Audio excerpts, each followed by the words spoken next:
Pues muy buenas a todos, bienvenidos al canal. Estamos aquí en la ficción de Granada y tenemos la suerte de contar con Walta para la entrevista. ¿Qué tal? ¿Qué hay? ¿Cómo estáis? Aquí a pasar el ratito y a charlar de cómic, que al final, pues, bueno, aquí tenemos un par de títulos, pero que vamos a centrarnos. Yo creo que Setién, que es tu último trabajo publicado, ¿no? Aquí en España. Sí, bueno, claro, porque lo otro es una reedición. Sí. Yo creo que aquí en España ha salido casi a la vez, pero claro, porque los suicidas tiene ya su tiempo.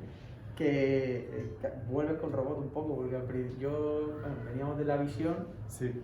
Y ahora nos metemos con otra inteligencia artificial rara en Setién, que bueno, ¿qué ha supuesto meterte en ese mercado más independiente? Porque el último trabajo era Marvel, había hecho otros trabajitos también en el tema europeo y ahora al independiente americano.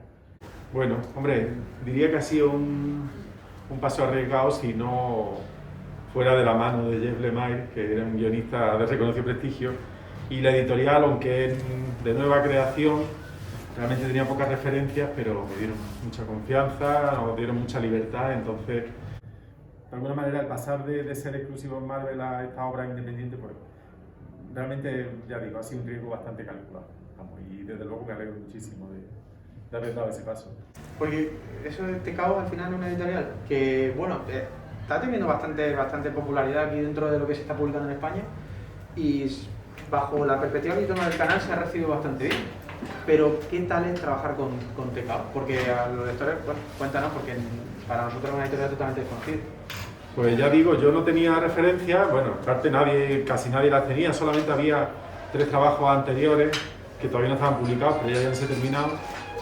Y entonces yo no tenía referencias más allá del contacto directo con los que crea la editorial, cual también resulta beneficioso, ¿no? Porque si estás hablando con los máximos responsables de la editorial, saben que si te dan libertad lo van a cumplir, a nivel de contrato todo fue muy claro, entonces, vamos, me sentí a gustísimo.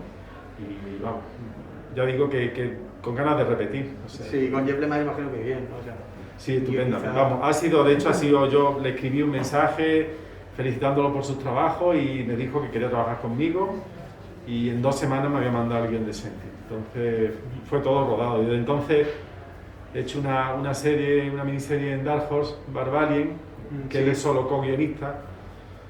Y ahora estamos preparando otra serie juntos, él y yo. Entonces, sí, porque Barbarian además creo que sale a finales de mes aquí ya en España. Sí, sale en noviembre, sale el 26 creo de noviembre, lo edita Tiberri. Sí. Y ese fue el trabajo posterior a Sentient, porque, vamos, quiero decir que básicamente desde que salí de Marvel no he dejado de trabajar con Jeff y tanto él como yo queremos repetir todas las veces que sea posible. Ojalá, porque yo lo comento siempre, o sea, no hay un mes que no salga un título de Jeff Lemire. Uno como poco, sí. Sí. Y está muy bien. Y bueno, hace también relativamente poco hiciste una charla aquí en Granada, además de inteligencia artificial, en el Parque de la Ciencia, donde pues, yo fui a escucharte, pero te quería preguntar si realmente te empapaste de un poco esa parte más científica, más técnica a la hora de hacer Setién, o tú improvisaste, bueno, miraste cosillas, pero si fue un trabajo con ciencia, decir, bueno, voy a hacerme un experto aquí en inteligencia artificial.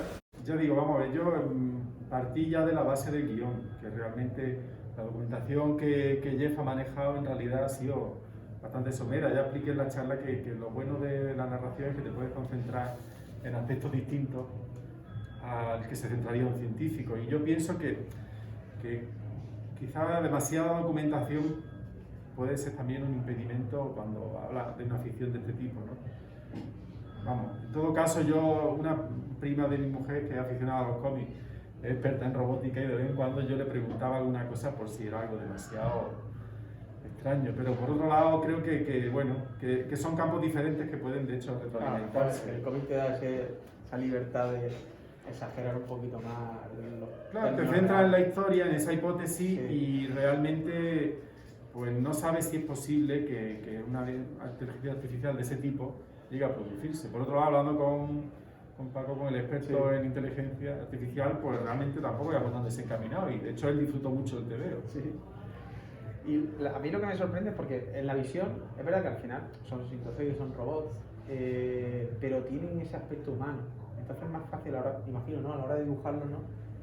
darle esos sentimientos, esas emociones, pero es que aquí es una inteligencia artificial que no tiene rostro. Sí, yo creo que lo han hecho si lo piensas posterior parece que lo han hecho. Sí, y además es una inteligencia que trata con niños, que también es muy complejo. Claro, bueno, es que, vamos a ver, visualmente nosotros tenemos poca herramienta, bueno, tenemos poca, la herramienta más fuerte a la hora de la expresión es claramente la cara, ¿no? Bueno, y el lenguaje corporal y los ojos dan mucha expresión, y entonces claro, en la visión no tenían pupilas, de tal manera ni siquiera tienen cejas. Eso ya me quitó bastante, aparte ya de que ellos como carácter se supone que tenían que expresar esa frialdad, ser hieráticos, y eran cambios sutiles en los gestos, ¿no? Entonces claro, bueno, eso ya fue bastante complicado, se disfruta porque a mí me gusta moverme en ese campo, ¿no? De ser más sutil, ¿no? Pero claro, cuando ayer hablamos de esta serie, me dijo que él no imaginaba un rostro siquiera en una pantalla. No sé si has leído Ronin de Frank Miller, pero la inteligencia artificial pues, se representa como una adorable viejecita que de vez en cuando aparece en un monitor. O incluso un robot, o sea, quizá a lo mejor precisamente un androide poseída por esa inteligencia artificial, y en este caso no había nada. Y entonces, claro, pues me tuve que escudar sencillamente en que algunas de las pinzas que usa para manejar diversas partes de la nave pues tuvieran aspecto de pájaro. De esa manera podía establecer cierto diálogo entre los niños y algo. Incluso cuando son pantallas, pues las pantallas tienen un brazo móvil que actúa a forma de cuello. Entonces, claro, simplemente la variación en el ángulo de una pantalla o intentaba ya, vamos, eso iba ya al límite, pero bueno, se disfruta mucho. Y luego también, claro, no son solamente los dibujos, quiero decir, el diálogo, incluso la rotulación que eligió para los bocadillos de la nave, eligió el mismo azul que yo había escogido para el azul de los ojos. Entonces,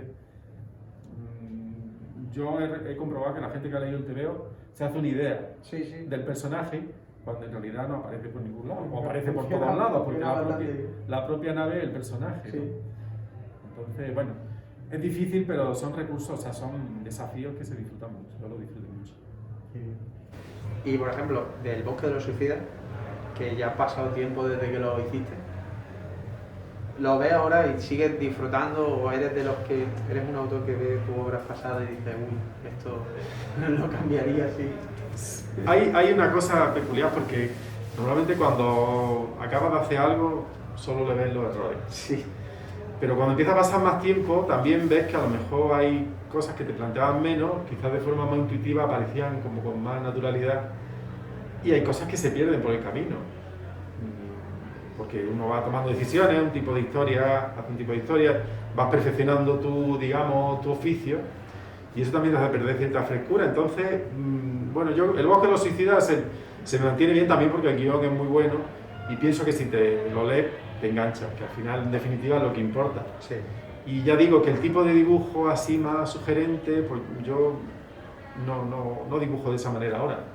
Y bueno, pues a veces he hecho en falta incluso ese tipo de dibujo. Entonces, hay viñetas que las veo, hay caras que he tenido que cambiar para estar, solo un par de ellas porque las veía ya horribles. Y hay cosas que bueno, que las ves que podría hacerlas mejor, eso siempre. Esta mañana hemos hablado con el Torres y ya le hemos dicho a él que estaría muy bien que volviese a trabajar juntos en otras cosas. Sí, ya, sí, llevamos desde entonces queriendo hacerlo, pero el problema es que los dibujantes tenemos muy poco tiempo.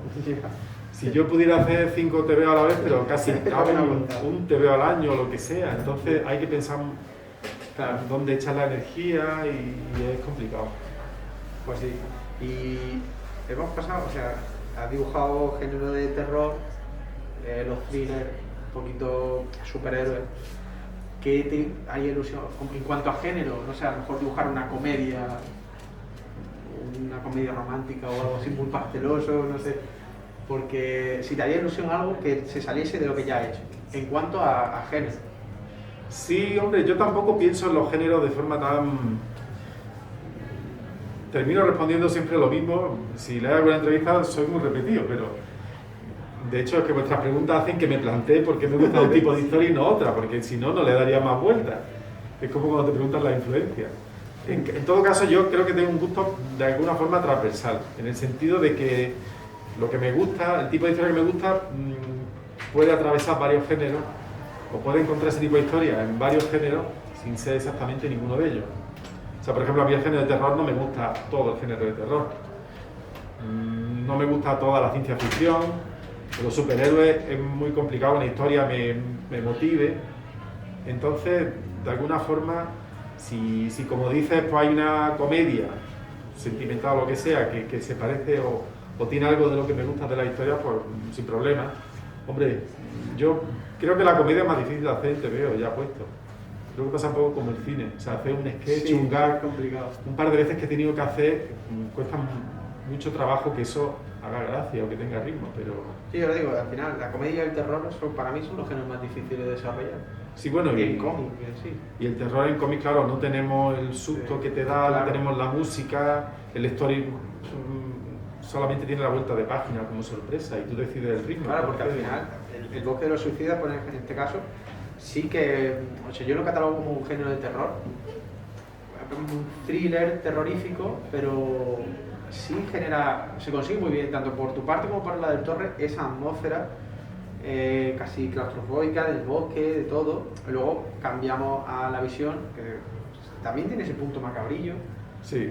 Pero bueno, porque yo es la primera vez que veía la visión, y eso ya lo comentamos cuando hicimos la entrevista anterior, que era un personaje que a nadie le hubiese importado mucho la visión. Yo incluido.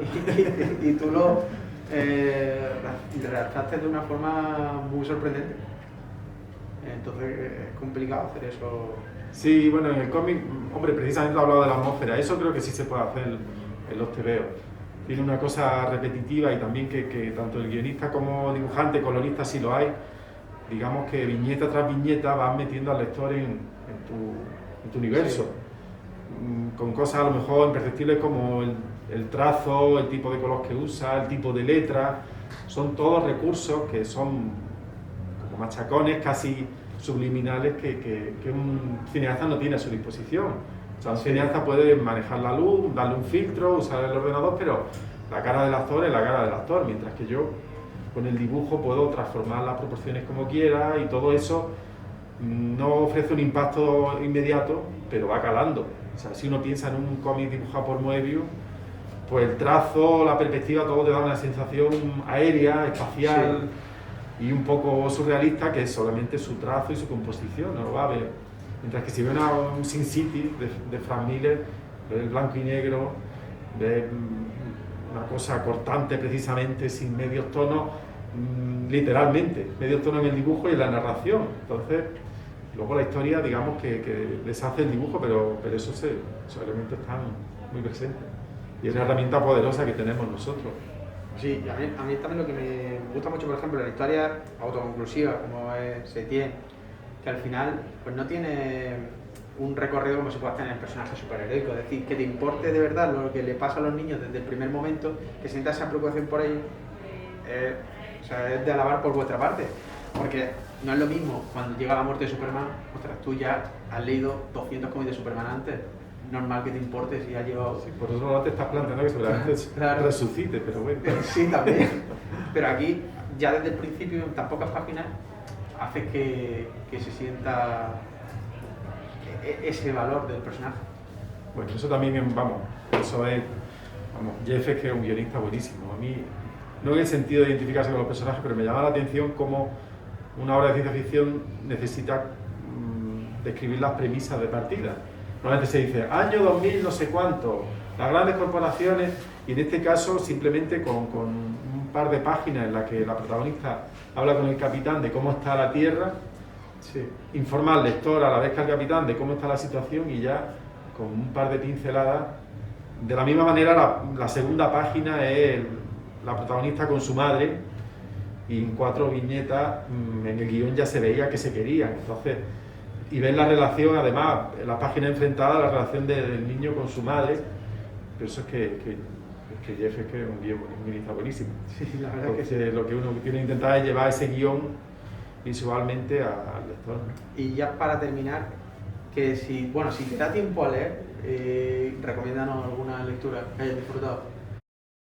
Pues sí, me da tiempo a leer, así es que vamos a ver.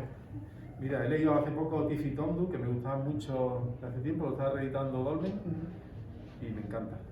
Vamos, es así aventurero, no es una cosa muy sesuda, pero te veo, vamos, se aprende muchísimo. Bueno, y también he leído muchos de Frederick Peters, que me gusta mucho, uno que se llama Olex, el último que hizo, que era autobiográfico. Bueno, me gusta leer de muchos tipos, ya digo que es como lo de los géneros. De alguna forma tengo un gusto cada vez más limitado porque cada vez me gustan menos cosas, pero me gusta el cómic francés, me gusta el cómic español, americano, intento leer de todo. Pues nada, pues ya está. Muchas gracias a ti.